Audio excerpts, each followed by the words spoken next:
Hello everyone, Jennifer with Crafty Bones again. I have some more acquisitions. It's clearance season again, and then I have a tool that I had my husband make for me that probably cost about $7. Oh, and a whip. Let's start with the whip. So this is a pattern by Baby Blankets, and it is a tutorial on YouTube, I believe by Joanna Martinez. I'll link it below. But it's called High Tide and Waves. This is 24, 25 rows in, and from here it just becomes a repeat of these 3 rows right here.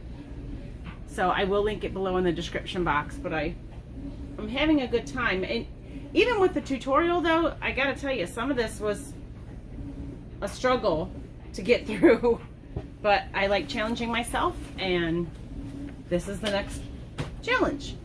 All right, so I went to Hobby Lobby because there was a couple of videos online recently of people were getting this great yarny clearance stuff on Hobby Lobby, and when the summer or spring clearance happened last year of all the yarn, mine happened later than everybody's, and so I didn't think it was going to happen, but there was a Michael's right across the street and my daughter wanted to go with me, so we went and hit up Michael's and Michael's and Hobby Lobby. But at Hobby Lobby I did get a 10-yard spool of ribbon for 74 cents.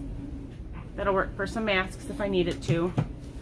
And I picked up some, I love this cotton, and I debated between plain white and the sparkly white because I am gonna try my hand at dyeing cotton yarn, because why not? Everybody else is dyeing yarn. So I did buy some RIP powder. I don't want to show you the colors because I want it to be a secret after I finish. If I never show you, that means they came out like crap and I don't want to be seen in public with them. But so I don't want to have a giant Swift in my house. I really don't have any place to attach it. I have a difficult time as it is attaching my yarn ball winder.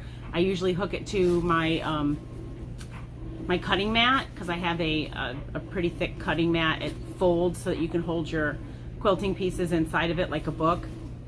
So I decided I was going to make my hanks a different way because I want to dye it in a hank. I've seen a couple of people lately dyeing them in the cake, and I've even seen people dyeing them in the skein, but I wanted to make hanks, and I got this I Love Cotton, but I'm going to show you how I'm going to hank it. I think it cost maybe $7 for the parts, and it could be more or less. I went with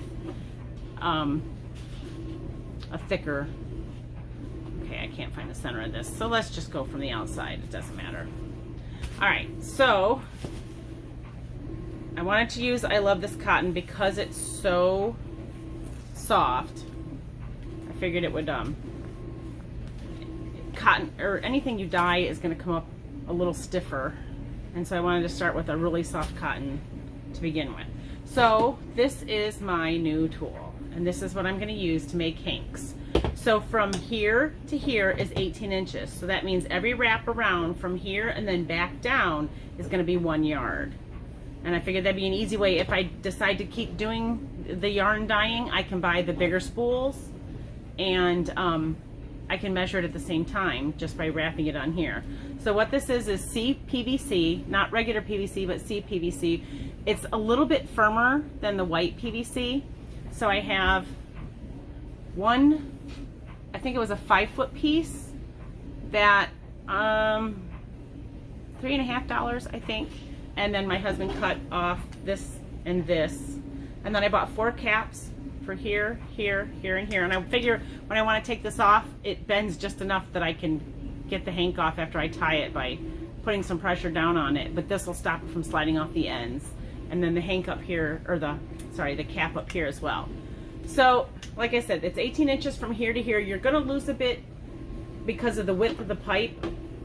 I looked at the 1/2-inch pipe. This is 3/4 inch pipe, and I looked at the 1/2-inch pipe, and I thought it was going to probably be too flexible, and I didn't want that. So I figure if I can just hold the yarn up here, or I can even, I may even at some point have them just cut a notch in this with a hacksaw, then I can tie a knot in the top of this, and it will stop the yarn from going anywhere, and then I can just hank this up. And I have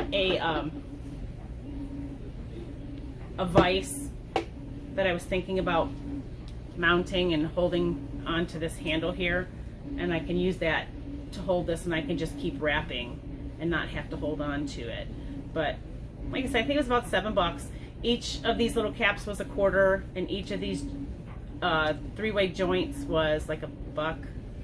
So maybe $7 total. And I'll let you know how I think it works after I actually hank up this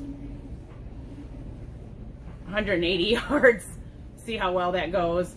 But I figure once it's hanked, I can tie the strings on it, because I'll have access to it, so I could tie a string here and here and here. And then when I start to dye it, it will all be tied together and secured. But that's what my plan is, to make hanks with this, and it's pre-measured. So if you started with a larger amount of yarn, you could measure as you roll, and it would be 1 yard for every time around, like this. Every time around is 1 yard. So I figure it'll hank up pretty quickly, whether I do it like this or whether I mount it in a vise over here like this and just wrap it on from the top. But we'll see how it works. I'll let you know. But every Hobby Lobby store in my city has a Michael's within 2 minutes of it, or right across the street from it. So I wanted to go into Michael's to see if they had started any clearance yet, which they had. So I only went into one Hobby Lobby because there wasn't any clearance, and usually I went to the store that usually clearances first, and there wasn't any clearance there. So I went to the Michael's directly across from this Hobby Lobby, and I found this Karen 1-pounder, and it was $4.97. I think they're normally $10. And the Karen 1-pounder is a 4-weight. It uses a 5mm crochet hook or a 5mm knitting needle. This color is called Rose, but again, it was $4.97. A little bit worse for wear, but I'll just throw some tape on it. It should be fine. And I think that Afghan, I showed you a couple of videos ago with the squares. It had a bunch of little squares that were half one color and half another. I think all these 1-pounders that I'm getting, I can use instead of skeins. So also, or smaller skeins, you know what I mean. They had Karen Kindness. These were $1.97. They're a 4-weight yarn with a recommended hook of 5 and knitting needle of 5. This color is taffy pink, and I got 2 of the taffy pink. And to go with the taffy pink, I got smoke. So I got 2 of the smoke. And you can't pass up purple, so I had to get purple.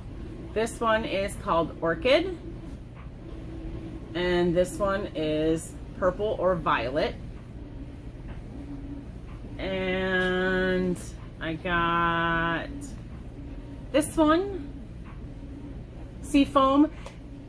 Usually when you see Seafoam, it's green. This is not very green. It's more blue than it is green. I would think Seafoam would be more green. Hold on. Sorry, one got away. This one is called Dark Navy. So I figure between the 2 purples and these 2 blues, I can have 1 blanket. All right, at the other Michael that I went to later in the day, they had 1 more Karen Kindness. This one's called Tomato. And again, it's kind of orange. So I don't know who's making their colors. They picked their tomato before it was ripe. Let me just say that. And then I got 2 of this Karen 1-pound that was Soft Sage. So again, these were $4.97. All of the Karen Kindness were $1.97. And I think that's all I got. That's it. So I'm going to try this weekend to work on dyeing yarn. So maybe on my next video I'll have some samples of what it looked like. But like I said, if it's trash, I'm totally not showing you. Not going to happen. But thanks for coming back, and happy crocheting. Bye-bye.